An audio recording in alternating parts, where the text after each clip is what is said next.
राणे अगं आज आपल्या इथं 31च्या पार्टीला साडी घालून जायचंय.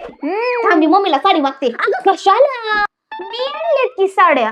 मम्मी कडून घेते. अगं मी आणले की तुझ्यासाठी माझ्यासाठी 2-2 साड्या. नका मी मम्मी कडून घेते. अगं नको, काकूच्या साड्या महागाच असतील. कशाला? पण तुझ्या खराब झाल्या तर हो दे, माझ्याच इतकी होती खराब. सांभाळून ठेवू, काकूच्या महागाच्या असतात का नाही. चल घालूया आता आपण. चल चल चल. ए मम्मी, साडी कशी दिसली आहे? काय गा कुणाची साडी घातलीस? अगं शीतलीच्या मम्मीची आहे.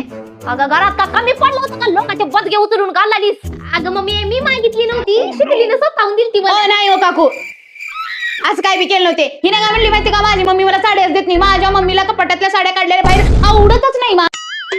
माझी मम्मी लईच कडू आहे. तिने स्वतः मला म्हणते तू साड्या मळवतीस मग मी तुला साडी देत नाही. माझी आई कितकित करते. हो मग मी शिकले, तू तुझ्या आईची साडी मला दे. तुझी आई काय ग समजूतदार आहे, कितकित करत नाही असं हिने म्हणली. मग मी आणून दिले. काकू लय खोटे बोलते ना तुमची राणी.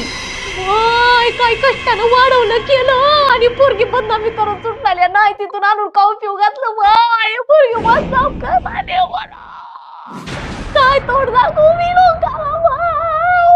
अगं मम्मी असं काय नाही शिकले. अजिबात नाही. लोकांचे बदगे मागून घालणे माहिती का कमी केलं का तुला? अगं असली आई मिळायला भाग लागते ग. बघा काकू, तुमची तारीफ करणारी होता का असं तोंड दाबलेली ना. त्या लेकराचं कशाला तोंड दाबलं? तुझं तोंड दाबावं लागतं.